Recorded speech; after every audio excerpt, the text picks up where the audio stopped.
Tin Nyan, Minister Carl Luk-Pak, Minister of Agriculture and Rural Development, Ms. Virginia Palmer, Deputy Chief of Commission, U.S. Embassy, Mr. Michael Jenkins, President of Forest Friends. Distinguished guests, ladies and gentlemen, I'm very pleased to be here this morning and have the opportunity to speak to you at this 17th Katoomba Conference. Let me first of all thank the Vietnamese government and particularly the Ministry of Agriculture and Rural Development and the Ministry of Natural Resources and Environment for hosting this important conference together. Vietnam is the perfect setting for a conference on payments for ecosystem services, as Vietnam, as explained already, is one of the few countries that already has gained some experience in this challenging field. I would also like to take this opportunity to thank and congratulate Forest Trends, the Katoomba Group, USAID, and Winrock for their initiative and for their efforts in organizing this important event. The conference, ladies and gentlemen, will hopefully build a better understanding of the many issues at hand when it comes to payments for ecosystem services. This conference is well timed.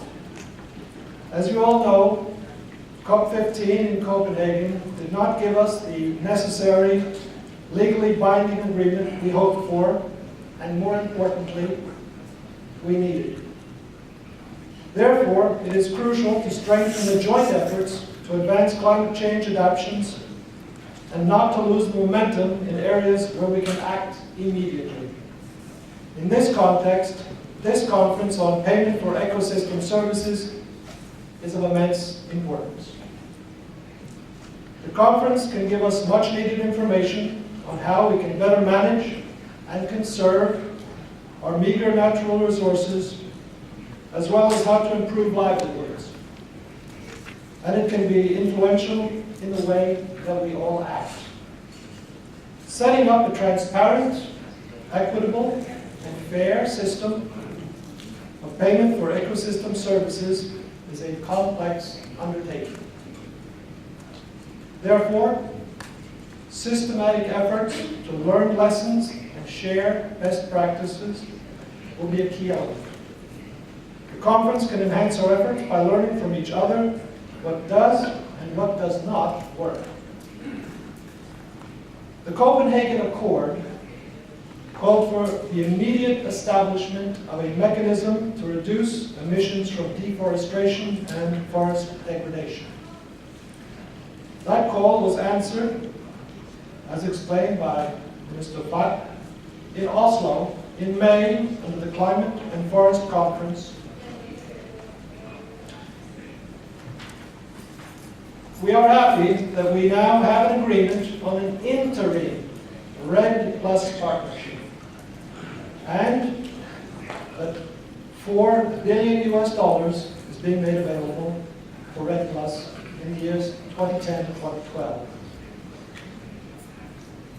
Actions on REDD+, as well as other mitigation, adaptation, and capacity building in developing countries should now be scaled up.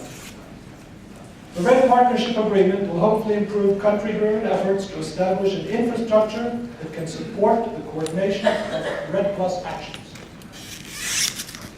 National, bilateral, and multilateral initiatives. Norway has great faith in REDD. Our government has pledged up to $500 million a year for these efforts. We believe that we can reduce global deforestation rates dramatically in the next few years at a relatively low cost. The cost-effectiveness ratio of REDD is very high if compared to alternative ways of reducing emissions. But we have no time to waste, ladies and gentlemen. Norway channels financial support through ongoing multilateral initiatives for support to developing countries RED efforts, such as the initiatives of the World Bank and the UN, as well as the many important activities and programs of civil society organizations. Through these initiatives, we contribute so that governments in developing countries may develop country-specific plans for how to avoid expensive forest loss. We also support the establishment of systems to measure the reduced forest loss and reduce emissions from these forests. It is our strong belief that this will be beneficial for several reasons. Tropical forests hold the largest, most cost-efficient short-term mitigation potential. Forests are also vital for the livelihoods of millions of poor around the world, and are treasures of biodiversity. Finally, forests carry out important ecosystem functions, which may be important to reduce the most dramatic effects of global warming in these countries. We know that changing deforestation patterns is a challenging task for any country. The economical and political risks involved for the leaders of these countries should not be underestimated. Forests are important resources for nearly everyone living in these countries. Poor farmers need to clear forested areas for farming. Many people, even those living far from the forested areas, depend on forests for fuel. Large companies have established their income on plantations and industrial agriculture or cattle farming. Ladies and gentlemen, countries who take on REDD+ intend to develop in a way that minimizes the extensive exploitation of forest resources. This requires difficult changes within each country. We should all appreciate the boldness of the countries who agree to initiate such major changes. They take on the important task of safeguarding the forests for the sake of all of us, and these countries must be rewarded. Vietnam is at the forefront in terms of REDD+, including payments for ecosystem services. I have seen what is being done in Lâm Đồng province. I have been there and I've spoken to people at the provincial level, I've spoken to farmers. I have seen actually how the pilot project mentioned by the Deputy Prime Minister is being implemented. It is a very difficult work, but it is a successful work. I would like to take this opportunity to acknowledge the Vietnamese government's commitment to reduce emissions from the forest sector and commend the government for the important work being done.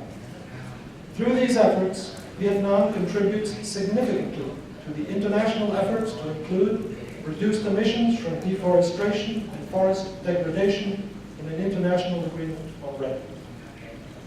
Let me again express the gratitude of Norway to all of you who are taking part in this conference.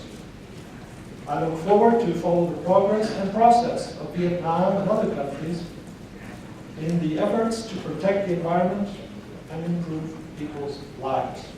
Let me end by wishing you all good luck with this important workshop, conference, and good health to all of you. Thank you for your attention.